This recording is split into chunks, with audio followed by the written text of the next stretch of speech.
الأجل مولا مولا. اعوذ باللہ من الشیطان الرجیم. بسم اللہ الرحمن الرحیم. السلام علیکم یا صاحب العصر والزمان. سلام علیکم ناظرین. آج ہمارے اسٹوڈیو میں مہمان حجت الاسلام والمسلمین مولانا سید غلام رضا رضوی ہیں. قبلہ السلام علیکم. علیکم السلام ورحمۃ اللہ. امام زمانہ کے متعلق ایک اہم سوال قبلہ سے کریں گے. وہ اہم سوال یہ ہے کہ امام زمانہ عجل اللہ تعالی فرجہ الشریف کے وجود کا کیا فائدہ ہے. قبلہ سے میں گزارش کرتا ہوں کہ اس موضوع پہ تھوڑی سی روشنی بخشیں. اعوذ باللہ من الشیطان الرجیم. بسم اللہ الرحمن الرحیم. السلام علیکم ورحمۃ اللہ وبرکاتہ. وعلیکم السلام. ناظرین اکرام، بڑا خوبصورت سا سوال کیا گیا ہے اور اکثر و بیشتر افراد کو یہ اس سوال کا جواب تلاشتے رہتے ہیں اور انہیں جستجو رہتی ہے کہ امام زمانہ جل اللہ فرجہ الشریف کا وجود ہمارے لیے کیا فائدہ ہے، یعنی آپ کے ہونے اور نہ ہونے سے ہمارے زندگی میں کیا آثار نمایاں ہوتے ہیں اور نہ ہونے سے ہمارے زندگی پر کیا نقصان ہوتا ہے. یاد رکھیں، میں بہت ہی مختصر اور واضح الفاظ میں دو تین باتیں کہ جس طریقے سے بارش کو زمین پر برسنے کے لیے بادلوں کی ضرورت ہوتی ہے، یعنی اگر بادل کا وجود نہ ہو تو بارش ہونا ناممکن ہے.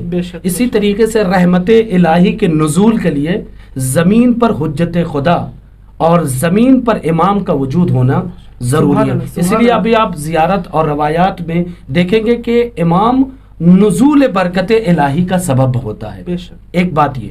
دوسرے، جس طریقے سے آپ دیکھیں گے کہ آفتاب اگر کسی دن نہ نکلے تو پوری دنیا میں ہر طرف اندھیرا ہی اندھیرا ہوگا. بالکل. یعنی آفتاب ہے جو دنیا کے ہر جگہ پر روشنی پھیلاتا ہے، اور اس کے علاوہ صرف روشنی ہی نہیں پھیلاتا بلکہ دیگر امور بھی سورج کی روشنی سے جو ہے ہمارے انجام پاتے ہیں. اگر آفتاب بادلوں کی اوٹ میں چھپا رہے اور نہ نکلے تو یہ کائنات میں اندھیرا ہی اندھیرا ہوگا.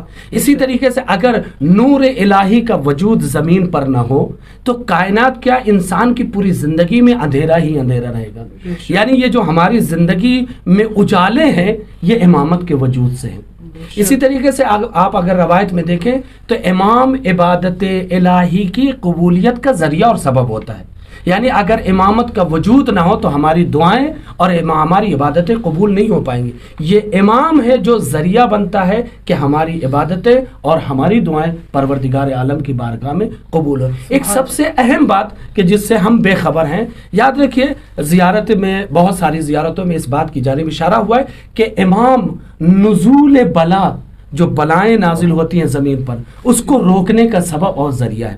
جیسا کہ آپ نے قرآن میں بھی پڑھا ہے کہ پروردگار عالم نے بیان کیا ہے کہ اے میرے حبیب، جب تک تم امت کے درمیان ہو اس وقت تک میں تمہاری امت پر بلا اور مصیبت نازل نہیں کر سکتا ہوں. یعنی نبی اکرم کے وجود کا فائدہ یہ تھا کہ جب تک آپ امت کے درمیان تھے اس وقت تک کوئی بلا اور مصیبت نازل نہیں ہوئی. چونکہ امام جانشین پیغمبر ہوتا ہے، وسیع مصطفیٰ ہے امام، لہٰذا امام بھی نزول بلا جو ہوتی ہے اس کے روکنے کا سبب اور ذریعہ ہوتا ہے. یعنی جب تک امامت کا وجود رہے گا اس وقت تک زمین پر رحمتیں اور برکتیں نازل ہوں گی، بلائیں اور مصیبتیں نازل نہیں ہوں گی. جیسا کہ آپ نے سنا ہے اور چھٹے امام کی حدیث بھی موجود ہے کہ اگر امامت کا وجود ایک لمحہ، یہ لمحہ میری مجبوری ہے جو میں کہہ رہا ہوں کہ میرے پاس الفاظ نہیں، ایک لمحے کے لیے بھی، ایک طرفت العین کے لیے بھی امامت کے وجود کو اس کائنات سے ہٹا دیا جائے تو یہ کائنات اپنے اہل و عیال کے ساتھ تباہ اور برباد ہو جائے گی، فنا ہو جائے گی. یعنی کائنات کی بقا کے لیے امام کا ہونا ضروری ہے. اور یعنی آپ دیکھیں برکتوں کے نزول،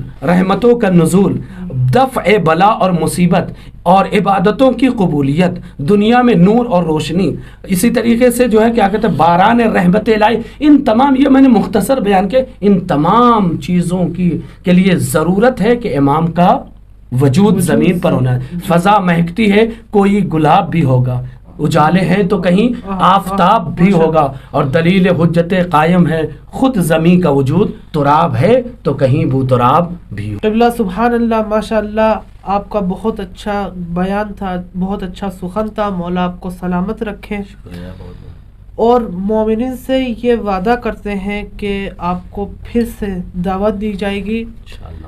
اور جب تک کے لیے خدا حافظ، فی امان اللہ۔